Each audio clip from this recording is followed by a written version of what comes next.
மக்கள் உரிமைக்கான கூட்டமைப்பின் சார்பில் நடைபெறும் கண்டன ஆர்ப்பாட்டத்தில் கலந்து கொண்டிருக்கிற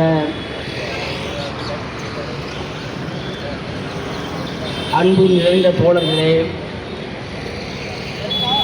இந்த கூட்டமைப்பின் கண்டன உரை நிகழ்த்த இருக்கிற தமிழ் தேசிய மீட்பு இயக்கத்தினுடைய ஒருங்கிணைப்பாளர் தோழர் காந்தி அவர்களே, சமூக சமத்துவ கூட்டமைப்பினுடைய ஒருங்கிணைப்பாளர் தோழர் கா பழனி அவர்களே, தமிழ் மாநில பகுஜன் ஜமாத்து கட்சியினுடைய மாநில துணை செயலாளர் தோழர் கருணாநிதி அவர்களே, மக்கள் விடுதலை முன்னணியினுடைய பொதுச் செயலாளர் தோழர் பி மனோகரன் அவர்களே, புரட்சிகர கம்யூனிஸ்ட் கட்சியினுடைய தலைமை ஒருங்கிணைப்பாளர் தினேஷ்குமார் அவர்களே,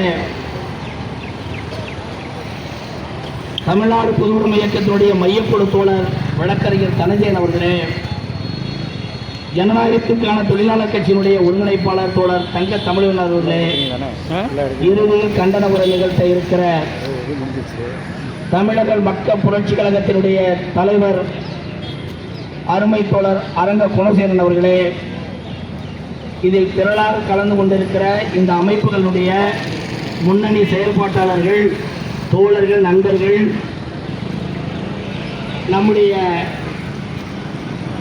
அமைப்பில் மிக வீரியமாக இதில் பங்கேற்று சிறப்பித்துக் கொண்டிருக்கிற தோழிகளுக்கு தமிழ்நாடு பொதுவுடைமை இயக்கத்தின் சார்பில் பணிவான மாலை நேர வணக்கங்களை தெரிவித்துக் கொள்கிறேன். அருமை தோழர்களே, நண்பர்களே, தமிழ்நாட்டினுடைய எதிர்கால வாழ்வாதாரம் என்பது நம் கண்முன்னாலே கேள்விக்குறியாகி இருக்கிற மிக மோசமான ஒரு சூழ்நிலை நாம் இருக்கிறோம். கனிவாக பல்வேறு அரசியல் கட்சிகள் கூறிக்கொண்டிருக்கிற காரியங்களை கருத்தில் கொண்டு இன்றைக்கு நிலவுகிற இந்த சூழல் மிக மோசமாக நம்முடைய உழைக்கும் மக்களையும் விவசாயிகளையும் பாதிக்கக்கூடிய பேராபத்தில் தமிழ்நாட்டு மக்கள் இருக்கிறோம் என்பதை புரிந்து கொண்டு செயல்படுத்த வேண்டிய, வீரியமாக செயல்பட வேண்டிய சூழலில் நாம் இருக்கிறோம் என்பதை புரிந்து கொண்டுதான் இன்றைக்கு மக்கள் உரிமை கூட்டமைப்பு ஏற்பாடு செய்திருக்கிற இந்த ஆர்ப்பாட்டத்தில் பெரும் திரளாக மக்கள் கலந்திருக்கிறார்கள் என்பதை உணர்த்துகிறது என்பதை புரிந்து கொள்ள வேண்டும் என்று நான் விரும்புகிறேன். இன்றைக்கு நாம் பார்க்கிற இந்த காவிரி ஆறு ஏதோ சில நாட்களுக்கு முன்பாக இது ஏற்பட்டதல்ல. பல்லாயிரம் ஆண்டுகளுக்கு முன்னால் இயற்கையின் கனிம வளமான மழை நீர் கடலை நோக்கி வருகிற மிகப்பெரிய ஒரு இயற்கை சூழலை தந்து நமக்கு இப்பேற்பட்ட ஒரு வேளாண்மை குடியலாக நம்மை மாற்றி இருக்கிற இந்த சூழலை 10,000 ஆண்டுகளுக்கு முன்னால் இந்த நீரானது இந்த பகுதியில் இருக்கக்கூடிய சமதளத்தை சீர் செய்து பல்வேறு காலகட்டத்தில் உருவான பயிர்கள் எல்லாம் உரமாகி இன்றைக்கு கனிம வளமாக பல்வேறு நிலையில் மீத்தேன், பெட்ரோல், டீசல், நிலக்கரி என்று பல்வேறு கனிம வளங்களை உற்பத்தி செய்திருக்கிற மிகப்பெரிய ஆற்றலை இந்த ஆற்றிலே தந்திருக்கிறது. இன்றைக்கும் நம்முடைய அரசியல்வாதிகள் வேளாண்மையை பொருட்படுத்தாமல், விவசாயிகளை கவனத்தில் எடுத்துக் கொள்ளாமல், அவர்களை பற்றி இஞ்சித்தும் அக்கறை கொள்ளாமல் கனிம வள கொள்ளைகளுக்கு ஆதரவாக பன்னாட்டு நிறுவனங்களை பேராதரவோடு கூட நம்முடைய கனிம வளங்களை அழித்தொழித்து பூமிக்கு அடியில் இருக்கிற பல்வேறு வளங்களை சுரண்டுவதற்கு ஏதுவாக இன்றைக்கும் பல்வேறு கார்ப்பரேட் நிறுவனங்களின் துணையோடு கூட காவிரியை காவு கொடுக்கிற மிகப்பெரிய பேராபத்து தமிழ் மக்களை சூழ்ந்திருக்கிறது. இந்த சூழலை நாம் லகுவாக கலந்துவிட முடியாது. பல்வேறு தலைவர்கள், பல்வேறு கட்சிக்காரர்கள் பல்வேறு ஆலோசனைகளை கூறி நம்முடைய வாழ்வாதாரத்தை மட்டுமல்ல, நம்முடைய தாயகத்தினுடைய கனிம வளங்களையும், தாயகம் நாம் வாழ்வதற்கு எந்த வகையிலையும் அருகதையற்ற ஒரு பாலைவனமாக மாற்றுகிற பேராபத்து தமிழ்நாட்டை சூழ்ந்திருக்கிறது. இந்த சூழலை பாதுகாப்பதற்கு, இயற்கை தந்த இந்த கொடையை நாம் பாதுகாப்பதற்கு, நாம் வாழ்வதற்கு மிக முக்கியமாக நாம் போராட வேண்டிய கட்டத்தில் நாம் தேர்வு செய்த அரசியல் கட்சிகள் நம்மை தள்ளி இருக்கிறார்கள் என்பதை உணர்ந்து கொள்ள வேண்டும் என்பதுதான் தமிழ் மக்கள் உரிமை கூட்டமைப்பு இப்போது வைக்கிற கேள்வி. எனவே நாம் பார்ப்பவர்கள், இப்போது வந்திருப்பவர்கள், ஏற்கனவே இருந்தவர்கள் நம்மளை பாதுகாப்பார்கள்.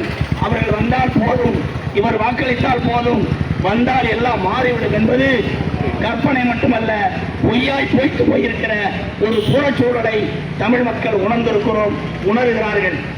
எனவேதான் இந்த போராட்டத்தில் திரளான மக்கள் கலந்திருப்பது அரசுக்கு எச்சரிக்கையாக விடுக்கக்கூடிய வண்ணத்தில் இந்த மக்கள் திரள் போராட்டம் என்பது நடந்து கொண்டிருக்கிறது என்பதை நாம் புரிந்து கொள்ள வேண்டும். அருமை தோழர்களே, நாம் இந்த போராட்டத்தின் வாயிலாக தமிழக அரசுக்கு நாம் வைக்கிற இந்த கோரிக்கை, ஏதோ கர்நாடக அரசு அவனுடைய வழிகாலை மட்டும் நமக்கு கொடுத்து நமக்கு வாழ்வழி கொடுப்பது போல அவர்களிடத்தில் கெஞ்சி பிச்சை கேட்டு வாழக்கூடிய இடத்தில் நாம் இருப்பதாக இன்றைக்கு அரசுகள் நம்மளை மெய்ப்பித்து காத்துக் கொண்டிருக்கிறார்கள். இன்றைக்கு வந்திருக்கிற இந்த அரசு ஒரு சட்டமன்ற முதல் கூட்டத்தொடரிலேயே தமிழ்நாட்டின் 85 விழுக்காடு விவசாய மக்களுடைய வாழ்வாதாரத்தை பாதிக்கிற பேராபத்தை தடுக்க முடியாமல் பேராபத்திற்கு உதவி செய்யக்கூடிய மிகப்பெரிய சதிவலையை இந்த அரசு செய்திருக்கிறது என்று நாம் குற்றம் சாட்டுகிறோம். அவர் ஒற்றை தீர்மானத்தை முன்வைக்க வேண்டும். கன்னட அரசு மேகத்தாற்றில் கட்டக்கூடிய அணை கட்டினால் 64 டிஎம்சி தண்ணீரை தேக்கிக் கொள்வார்கள். நாம் அனுபவிக்க வேண்டிய எந்த நீரும் நமக்கு வராது, சட்டப்பூர்வமான தண்ணீர் நமக்கு வராது என்பதை புரிந்து கொண்டுதான் 64 டிஎம்சி தண்ணீரை மேகத்தாற்றில் கட்டுவதற்கு திட்டமிட்டிருக்கிற இந்த அரசினுடைய திட்டத்தை ஒற்றை வரியை தடுத்து நிறுத்துவதற்கு உரிய நடவடிக்கை எடுக்க வேண்டும். தமிழக மக்களும் தமிழக சட்டமன்றமும் இதை எதிர்க்கிறது என்று சொல்லுவதை விட்டுவிட்டு சூதாக சூழ்ச்சியாக எதிர்கட்சி தலைவர் கொடுத்த அந்த மீண்டும் ஒரு தீர்ப்பாயம் அமைக்க வேண்டும் என்பதை சேர்த்துக் கொள்கிறேன் என்று சொல்வது ஆளுங்கட்சியும் எதிர்கட்சியும் சேர்ந்து கொண்டு திட்டமிட்டு தமிழ்நாட்டு மக்களுடைய வேளாண்மையை அளிப்பது மட்டுமல்ல, கனிம வளத்திற்கு கனிம வளத்திற்கு கொள்ளை போவதற்கு பன்னாட்டு நிறுவனங்களுக்கு உதவி செய்கிற போக்கை வெட்ட வெளிச்சமாக சட்டமன்ற மூலியமாக தெரிவித்திருக்கிறார்கள்.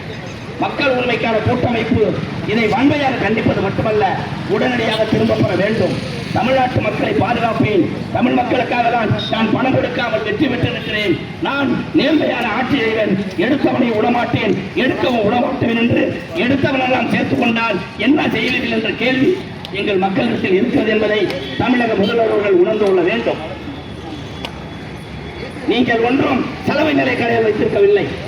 ஏற்கனவே சாக்கடை கடந்த மக்களை எல்லாம் மனிதர்கள் எல்லாம் சுத்தப்படுத்திக் கொண்டு அவர்களை உங்களை சேர்த்துக் கொண்டு நீங்கள் எடுத்த வரைக்கும் விடமாட்டேன் என்று சொல்வது வேடிக்கையாக இருக்கிறது. தமிழ்நாட்டு மக்கள் எப்போதும் கேமாளிகளாக இருக்க மாட்டார்கள், ஏமாளிகளாக இருக்க மாட்டார்கள் என்று எச்சரிக்கை உணர்வோடு இந்த நிகழ்ச்சியிலே கலந்து கொண்டிருக்கிற இந்த மக்களின் வாயிலாக சொல்கிறோம். தமிழ்நாட்டிற்கு எதிரான, தமிழ் மக்களுக்கு எதிரான இந்த சட்டமன்ற தீர்மானத்தை உடனடியாக திரும்ப பெற வேண்டும். தமிழ்நாட்டில் இருக்கக்கூடிய விவசாயிகள், விவசாய சங்கங்கள், வல்லுநர்கள், நீதிநிலை வல்லுநர்களை சேர்த்து அவர்கள் மூலியமாக அவர்களுடைய ஆலோசனைகளை பெற்று மீண்டும் ஒரு தீர்மானத்தை நிறைவேற்றுவதன் மூலம் தமிழ்நாட்டில் உள்ள வேளாண் நிலங்களையும் விவசாயிகளையும் விவசாய தொழிலாளர்களையும் பாதுகாக்க முடியும் என்பதை இந்த நேரத்தில் வலியுறுத்தி தமிழக அரசிற்கு நாங்கள் வைக்கும் இந்த கோரிக்கை உடனடியாக ஒற்றை தீர்மானமாக நிறைவேற்ற வேண்டும். ஏற்கனவே நீங்கள் ஏற்படுத்தியிருக்கிற இந்த தீர்மானத்தை திரும்பப் பெற வேண்டும். ஆணையத்தினுடைய தலைவராக இருக்கிற நல்லர் அவர்கள் தொடர்ந்து தமிழ்நாட்டுக்கு எதிரான சதி வேலையில் ஈடுபடுவதை நாம் கண்டிப்பது மட்டுமல்ல, அவர் நேர்மை இல்லாதவர்.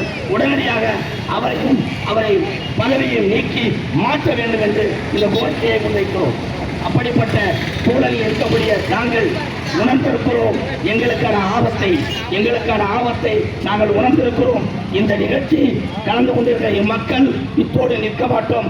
தொடர்ந்து மக்களை திரட்டி களத்தில் நின்று பேராபத்தை இந்த ஒற்றை தீர்மானத்தை நிறைவேற்றும் வரை இந்த தீர்ப்பு ஏற்கனவே ஏற்படுத்தியிருக்கிற தீர்மானத்தை திரும்ப பெற வரை தமிழ் மக்களுக்கான உரிமை கூட்டமைப்பு தொடர்ந்து போராடும், களத்தில் நிற்கும். அப்படிப்பட்ட போராட்டத்திற்கு தமிழ்நாட்டு மக்கள் விவசாயிகள் திரளாக கலந்து கொண்டு நம்முடைய உரிமையை மீட்க, காவிரியை காக்க வாருங்கள் என்று அன்போடு உங்களை கேட்டுக்கொண்டு தலைமை உரையை நிறைவு செய்கிறேன். நன்றி, வணக்கம்.